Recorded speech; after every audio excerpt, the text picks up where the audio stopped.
본문의 이야기는 이제 요셉이 마지막으로 테스트를 하는 장면입니다. 지금까지 요셉은 자기의 정체를 숨겼습니다. 비록 자기의 형제들 11명이 와서 자기에게 엎드려 절함으로 어렸을 때 22년 전에 꾸었던 꿈이 성취되는 모습을 봤어요. 그렇지만 요셉은 아직까지 자기의 정체를 드러내지 않습니다. 그리고 형들의 마음을, 진심을 좀 알기 원해서 또 다른 테스트를 하기로 결정을 합니다. 그래서 자기 청지기에게 이제 동생 베냐민에게 누명을 씌워라, 이런 이제 일을 지시를 합니다. 그래서 형제들이 이제 가지고 갈 곡식 안에, 자루 안에다가 가지고 왔던 모든 돈을 다 다시 집어넣고, 그리고는 막내 베냐민의 자루에는 그 전날 잔치 때 사용했던 식기 가운데 좋은 은 잔을 거기다가 같이 숨겨두라고 명령을 합니다.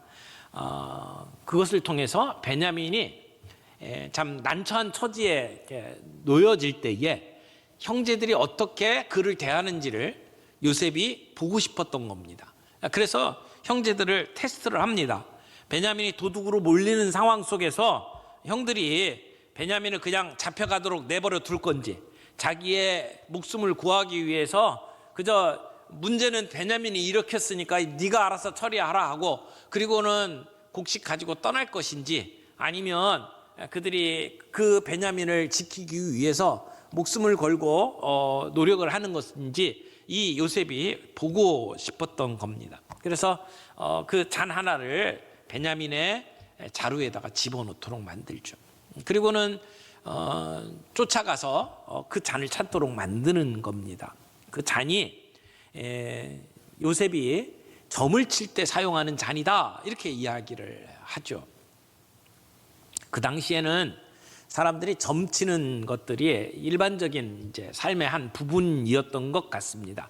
그래서 이런 잔에다가 물을 붓고 그 물이 어떻게 돌아가는지, 거기다가 이렇게 보석 같은 걸 집어넣고 그 보석이 어떻게 가라앉는지를 본다든지, 아니면 잔에다가 물을 붓고 그 위에다가 기름을 떨쳐놓고 그 기름의 모양새가 어떻게 되는지를 보면서 점을 치곤 했던 것 같아요.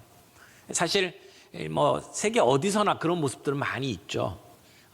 예전에 그 드라마를 보면은 이제 나이 많으신 분들이 이렇게 아침에 일어나서 화장하고 딱 옷을 입고 난 다음에 앉아가지고 이제 화투를 이렇게 맞춰가면서 그날의 운수를 이렇게 떼죠. 그래서 2월 몇 조가 떨어지면 그러면 님이 오시나 보다 뭐 이렇게 얘기를 하고, 5월 난초가 딱 맞아 떨어지면 오늘 국수를 먹겠구나, 나가야겠다 뭐 이렇게 생각들을 하면서 아침 큐티를 하는 분들이 많았습니다.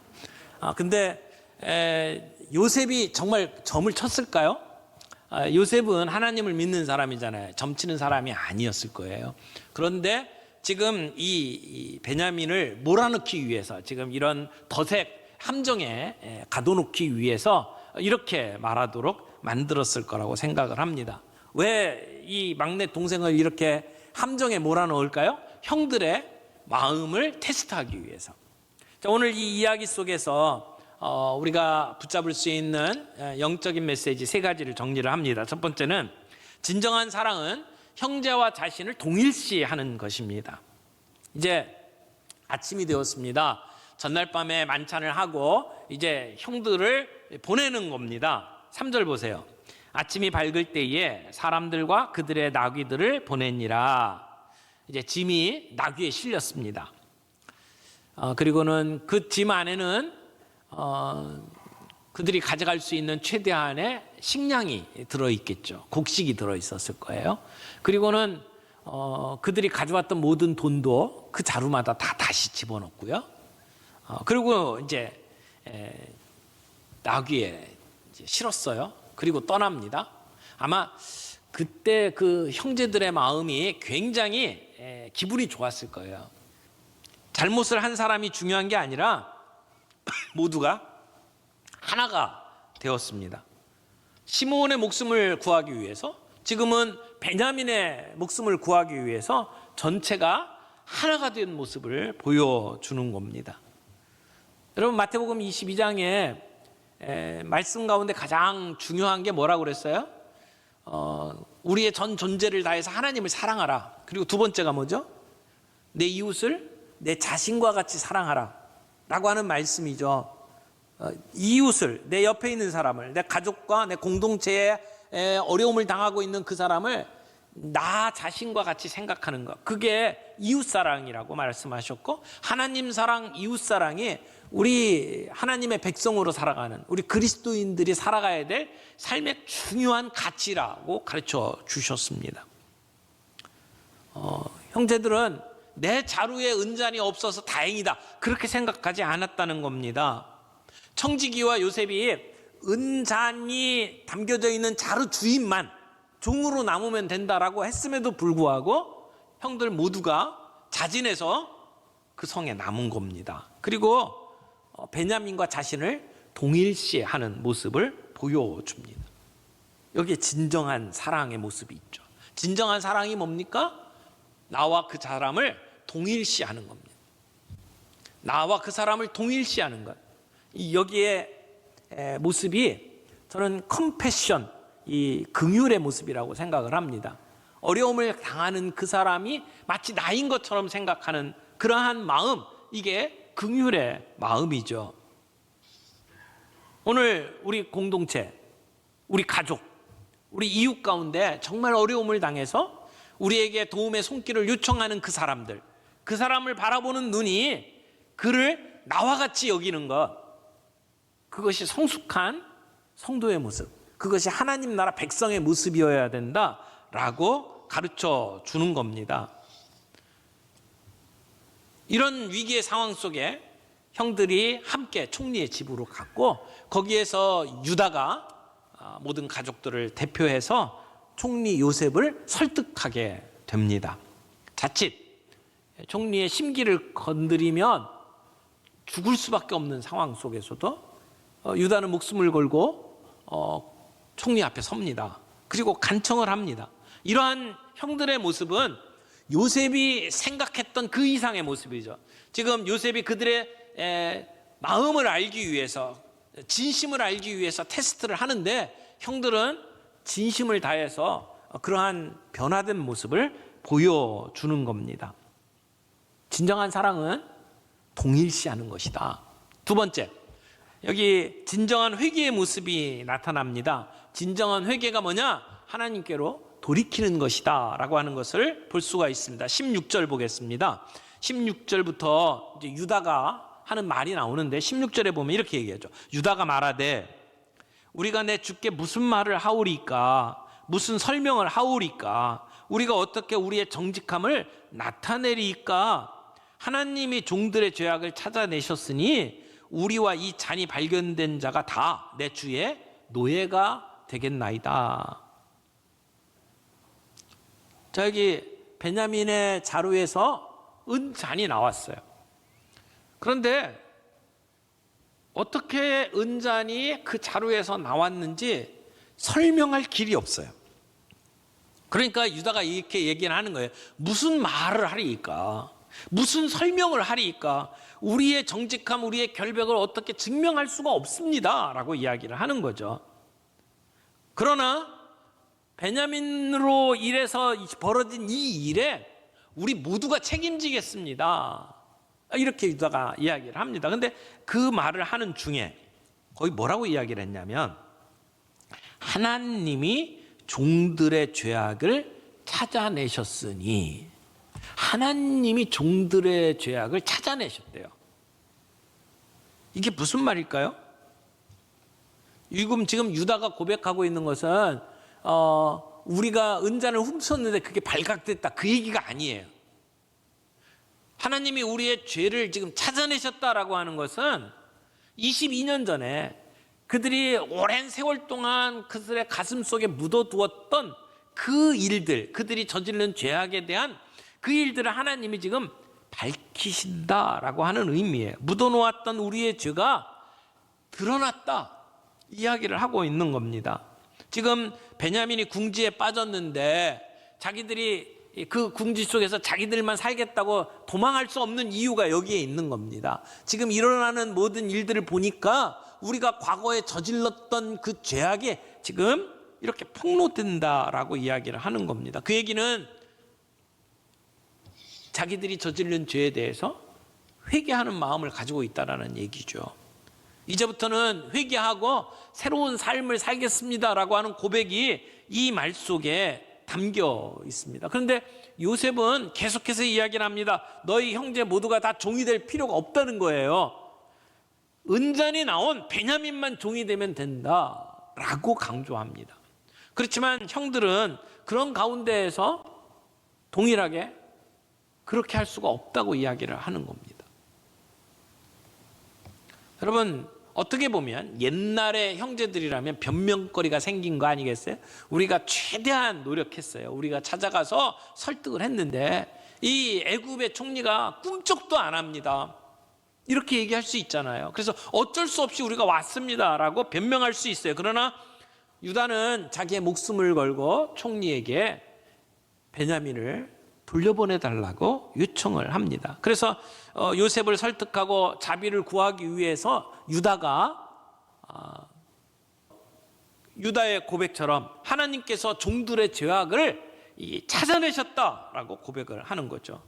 사랑하는 성도 여러분, 진실한 회개는 하나님께로 돌아가는 겁니다. 우리의 삶 속에 역사하시는 하나님을 볼 수 있는 눈을 갖게 되고 그 하나님 앞에 우리의 잘못을 내어놓고 돌아가는 것이 회개다라고 하는 것이죠. 그러므로 우리는 우리의 사건, 우리의 환경 속에 역사하시는 하나님을 볼 수 있는 통찰력이 필요해요. 그런 지혜를 가지고 우리의 삶을 바라보고 그리고 결정을 내릴 수 있는 그러한 태도가 오늘 우리에게 필요하다는 겁니다. 세 번째로 함께 나누고 싶은 이야기는 우리의 인생은 후반전이 중요하다는 것입니다. 오늘 우리가 유다 인생의 후반전을 보고 있어요.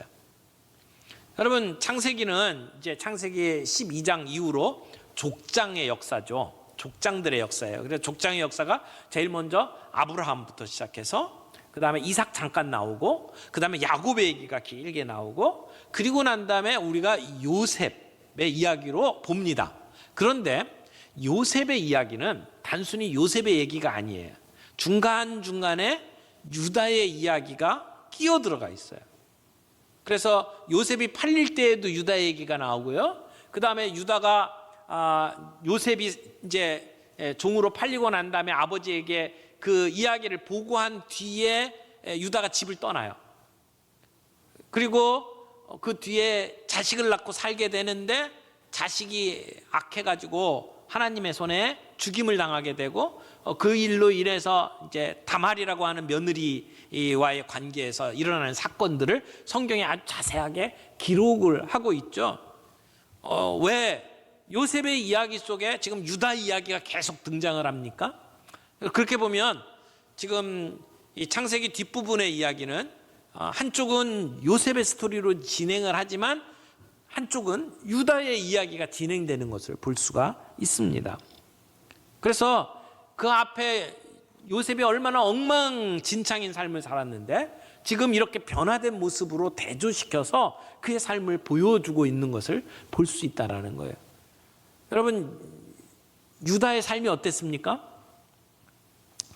요셉이 이집트로 이제 애굽으로 팔려나가는 과정에서 유다가 어떤 역할을 했죠? 이제 형제들이 다 이제 시기심에 아주 미쳐가지고 그래서 요셉을 죽이려고 할 때에 요셉을 살리려고 했던 사람은 두 사람이에요. 르우벤과 유다죠. 그런데 이제 죽이지 말고 저 마른 구덩이에다가 요셉을 이렇게 가둬두자라고 해서 거기다 던져버리는 일을 한 사람은 르우벤이에요. 근데 르우벤은 그렇게 했던 의도가 있었죠. 죽이지 않고 살리기 위해서였어요. 그래서 어느 순간이 되면 요셉을 살려가지고 그래서 아버지에게 데려다주고 아버지와의 그 서먹했던 관계, 아버지의 그 첩을 이렇게 범한 그런 그 과정 속에서 관계를 회복하려고 했던 그러한 그 르우벤의 마음이 있었던 것 같아요. 그런데 르우벤이 없던 사이에 요셉이 팔려가죠. 근데 요셉을 팔기로 주동을 했던 사람이 유다입니다. 유다가 지나가는 그 이스마엘 상인들을 보고 야, 저 사람들한테 요셉을 팔자, 그렇게 이야기를 하죠. 그래서 형제들이 동의를 하고 그래서 팝니다. 근데 그 요셉을 팔았던 유다의 마음은 어떤 마음이었을까요? 그 마음을 가만히 살펴보면 어쩌면 가만히 두었다가는 요셉이 죽을 수밖에 없는 상황이니까 요셉을 어떻게 하든 살려야겠다라는 생각에서 유다가 팔자고 제안을 했던 것이 아닐까, 이렇게 생각이 됩니다. 그런데 이렇게 해서 팔아버리고 이제 옷에다가 그 짐승 피를 묻혀가지고 아버지에게 갖다 줬잖아요. 근데 아버지가 그것을 보고 옷을 찢고 통곡을 합니다. 여러분, 그 이후에 야곱의 집안의 분위기는 어땠을까요? 사람 사는 게 아니었을 거예요. 한 번 제대로 웃을 수도 없었을 거예요. 그 아들을 잃어버린 것에 대해서 마치 세상이 무너진 것처럼 통곡하고, 그리고는 어두움 속에, 우울증 속에 살아가는 그 아버지의 모습을 보는 그 형제들의 마음은 지옥이었을 거예요. 특별히 유다의 마음이 그랬던 것 같아요. 그래서 결국은 유다는 집을 떠납니다. 더 이상 아버지랑 같이 있을 수가 없으니까 집을 떠나서 가나안 사람들하고 같이 섞여 삽니다. 이거 어떻게 보면 그냥 될 대로 되라. 그래서 그냥 만나는 여자 붙잡고 삽니다. 그리고 아들을 낳죠. 셋을 낳는데, 그런데 그 아들이 결혼을 하고 죽죠. 그런데 왜 죽었습니까? 너무나 악해서 하나님의 심판받아 죽었어요. 이게 세상에 얼마나 악하면 하나님께서 심판해서 죽일 정도겠어요. 그러니까 지금 유다는 엉망진창인 삶을 살았죠. 자식들은 지 맘대로 살죠. 그리고는 죽는 이제 비극을 경험을 한단 말이에요. 근데 그 유다의 그 법으로는 결혼을 하고 첫째가 죽으면 둘째가 그 사람하고 살아야 되는데, 둘째가 다말을 데리고 사는데 또 죽어요. 그리고 이제 어린 셋째와 다말을 맺어줘야 되는데, 유다의 마음속에는 그때까지만 해도 이 아이가, 자기 아들이 죽은 것이 잘못해서 죽었다고 생각을 안 하고 우리 집에 저 흉물이 들어와서 그렇다고 생각을 한 거예요. 다말이 들어와서 우리 집안이 망한다, 이렇게 생각을 한 거죠. 그래서 셋째와 맺어주지 않기 위해서 다말을 처갓집으로 돌려보냅니다. 악한 행동이었습니다. 근데 다말이 결단을 내리죠. 결국은 창녀로 가장을 하고 시아버지를 유혹을 하고, 그래서 관계를 맺습니다. 그런 그 상황 속에서 나중에 아이를 갖게 되고, 그리고 이 아이가 누구일 거냐라고 이제 문제가 드러나고, 그래서 유다가 죽이라고 말하죠. 근데 죽이라고 하는 상황 속에서 자기가 시아버지한테 받았던 물건을 보여줍니다. 이 물건이 누구 것인지 보십시오. 그러면서 그 다말이 의로운 이제 행동으로 이제 드러나게 되니까, 그때 유다가 다말이 옳다라고 인정하게 되죠.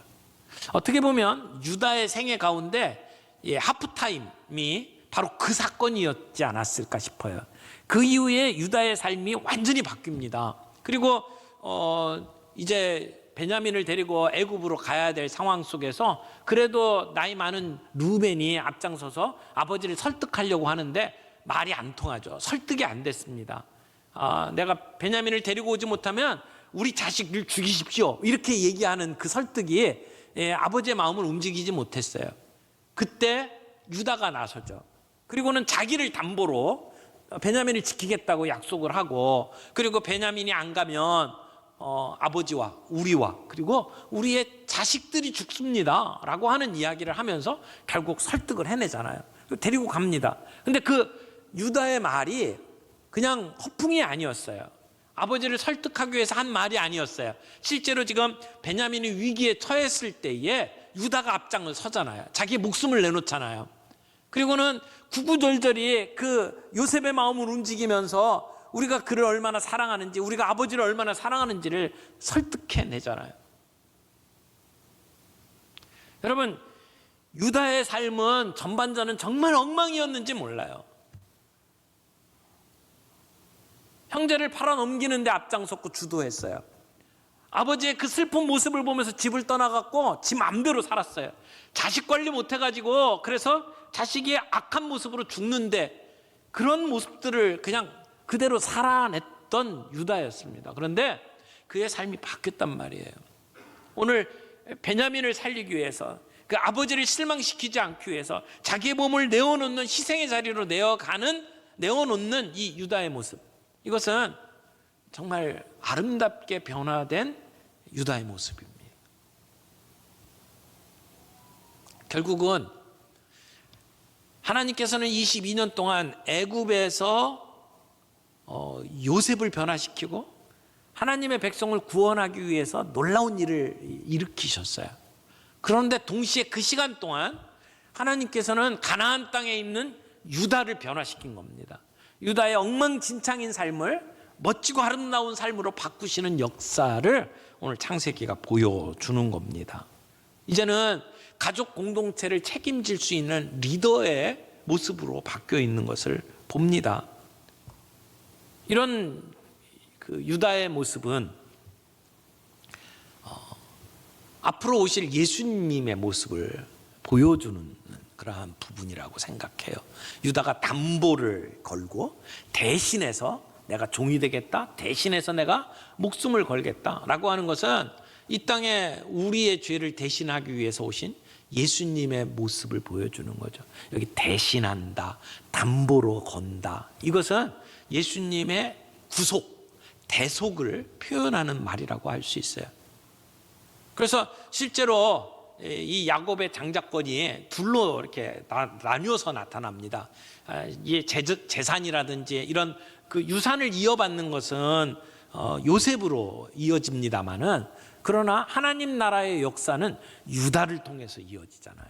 그래서 유다의 자손을 통해서 예수 그리스도가 이 땅에 오시고 그분이 우리를 대신해서 자신의 목숨을 내어놓는 대속의 담보가 되신 그러한 그리스도로 우리에게 다가오셨던 것을 볼 수 있습니다.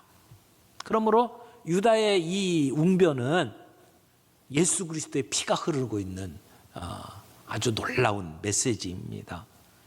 오늘 이 말씀은 오늘 우리에게도 질문을 던지고 있다고 생각을 합니다.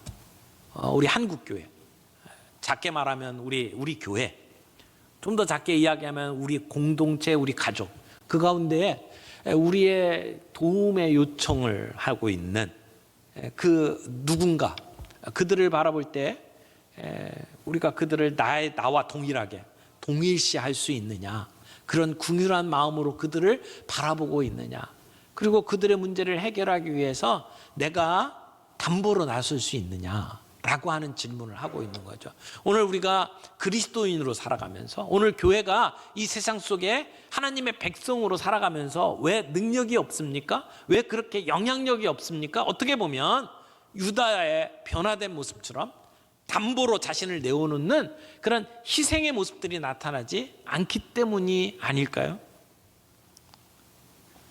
하나님께서는 우리의 과거의 삶으로 우리를 평가하시지 않습니다. 과거가 어떠했던지 간에, 어떤 상처가 있고 어떤 실수가 있든지 관계없이 우리의 삶은 후반전에 결판이 납니다.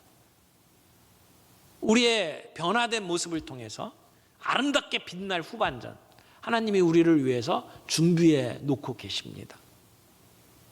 오늘 우리의 삶 속에 이런 변화가 있기를 바라요. 우리의 모든 삶과 사건 속에서 역사하시는 하나님을 바라보며 하나님께로 돌이킬 때, 그럴 때 우리는 형제들을 위해서 우리 자신을 내어놓을 수 있는 희생적인 삶을 살 수 있는 능력이 생기는 줄 믿습니다. 사랑하는 형제자매 여러분, 이러한 유다를 통해서 하나님의 나라의 대가 이어지고 예수 그리스도가 이 땅에 오셔서 오늘 우리의 구속의 역사를 이루신 것처럼 우리가 하나님 앞에 우리의 삶의 결단을 내리고 전반전과는 다른 후반전의 삶을 살아갈 때 하나님은 우리의 삶을 통해서 하나님 나라의 역사를 이루어 가실 줄 믿습니다. 변화되지는 않지만 그럼에도 불구하고 그 불쌍한 아버지를 연민의 눈으로 바라볼 수 있게 되고, 그리고 아버지 앞에서 차별을 받으면서도, 그러면서도 특별히 사랑하는 그 아들을 바라보면서도 시기심이 생기지 아니하고, 그가 어려움을 당할 때에 그를 나와 동일시하고 그를 위해서 자신을 내어놓는 그런 아름다운 변화. 오늘 우리 성도님들의 삶 속에서도 이런 변화가 있기를 바라고, 이런 능력을 경험하는 한 해가 되기를 바랍니다.